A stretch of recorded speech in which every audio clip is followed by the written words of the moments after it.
हमें सीख लेना चाहिए, गुरु जी महाराज की कथा से ये हमको ग्रहण कर लेना चाहिए कि हम मंदिर तक जा रहे हैं, हम भगवान शिव को जल चढ़ा रहे हैं, हम भगवान का भजन कर रहे हैं, हम भगवान का कीर्तन कर रहे हैं, हम भगवान का मंत्र जाप कर रहे हैं, हम भगवान का स्मरण कर रहे हैं।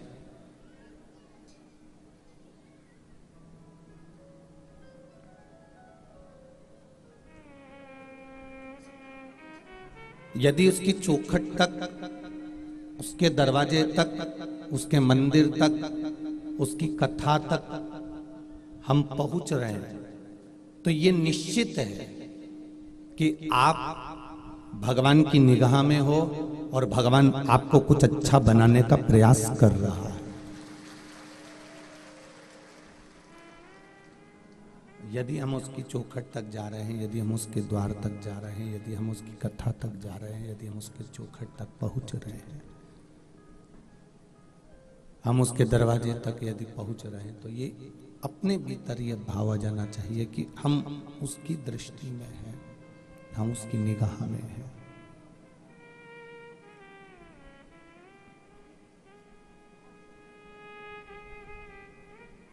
और जिस दिन हम भगवान की कथा तक ना जा पाए, जिस दिन हम भगवान के मंदिर तक ना जा पाए, जिस दिन हम भगवान की चौखट तक ना जा पाए, जिस दिन हम भगवान के द्वार तक ना जा पाए, जिस दिन हम भगवान की कथा तक ना पहुंच पाए,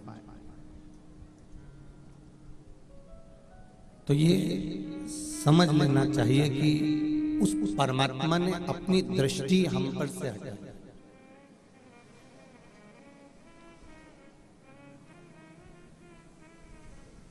एक बच्चा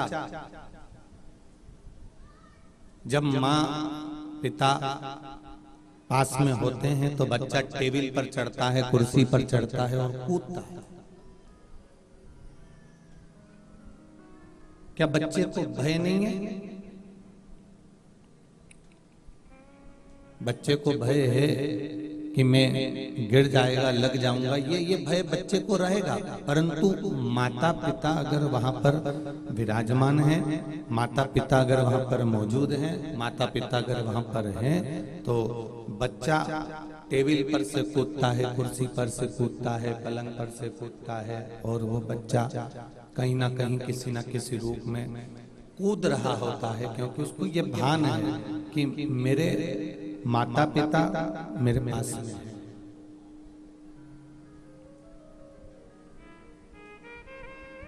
मेरे माता पिता मेरे पास में हैं, ये उसको भान है। और अगर मैं गिर भी गया, मैं कहीं मुझे चोट लग भी गई, तो मेरे माता पिता मुझे गोदी में झेल लेंगे, गोदी में उठा लेंगे। ये उसको भान है, ये उसके स्मरण में है, ये उसकी चित्तवृत्ति में है। उसी तरह माता पिता नजदीक में है तो बच्चा कूदता है टेबल पर से, कुर्सी पर से, उसको भान रहता है कि ये मुझे गोदी में झेल लेंगे। आप मंदिर जा रहे हो, आप शिवालय जा रहे हो, एक लोटा जल भगवान शिव जी को रोज प्रतिदिन चढ़ा रहे हो, रोज महादेव की दृष्टि में आप आ रहे हो, रोज शिवालय जाकर, रोज टीवी पर, मोबाइल पर, कथा पंडाल में कहीं ना कहीं कथा को श्रवण कर रहे हो, तो ये समझ लेना जैसे माता पिता के रहते हुए बच्चा टेबल पे से कूद जाता है, पलंग पर से कूद जाता है, और माता पिता सम्मुख रहते हैं तो बच्चे को भय नहीं रहता। आप प्रतिदिन शिव के मंदिर में जाकर एक लोटा जल चढ़ा रहे हो, कथा सुन रहे हो, तो तुम भी ये स्मरण में रखना कि भोलेनाथ और माता पार्वती माता पिता के रूप में हमारे साथ है, तो हमें भी संसार का भय है, हमें संसार सागर का भय नहीं है।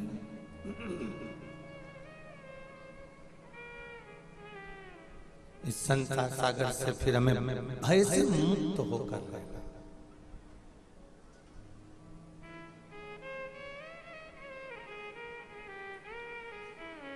तेरी कृपा बिना न हिले एक भी अणु, लेते विश्वास तेरी कृपा से तनु तनु। बखान क्या करूं मैं राखों के ढेर का, चपटी बबूत में खजाना कुबेर का।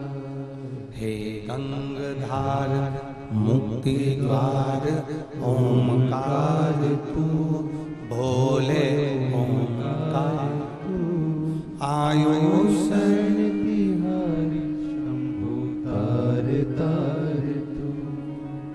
हम मंदिर तक जा रहे हैं, हम देवालय तक जा रहे हैं, हम शिवालय तक जा रहे हैं, उसके बाद हम कोई भी कर्म कर रहे हैं तो हमें भय नहीं है, क्योंकि हमारा माता पिता, हमारे शिव, हमारे पार्वती, हमारे ओघड़दानी, हमारे त्रिकालदर्शी, हमारे कैलाशी, हमारे शिव हमारे साथ में है।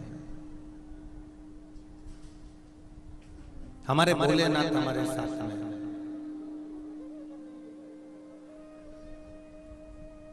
शिव कथा कह रही है। माता प्रसूति के यहां से ध्रुव जी महाराज जो सीख कर गए थे, जो उन्होंने स्मरण करा था, जो प्राप्त किया था, उस प्राप्त करने के बल पर उन्होंने भगवान विष्णु को प्राप्त किया। कथा के पंडाल में जब भी आप कथा सुनने के लिए आए, कथा के पंडाल में जब भी कथा श्रवण करने के लिए आए, या टीवी के सामने आप 1 बजे से 4 बजे तक या 2 बजे से 5 बजे तक जब भी विश्व महापुराण की कथा को आप श्रवण करें, तो आपके भीतर यह भान होना चाहिए कि हम जो ग्रहण कर रहे हैं उसमें से थोड़ा अपनी जिंदगी में हम उतारे। हम जो ग्रहण कर रहे हैं उसको अपने जीवन में थोड़ा सा उतारने का प्रयास करें। हम जो ग्रहण कर रहे हैं उसको अपने जीवन में थोड़ा ना थोड़ा रूप में हम उसको उतारने का प्रयास करें।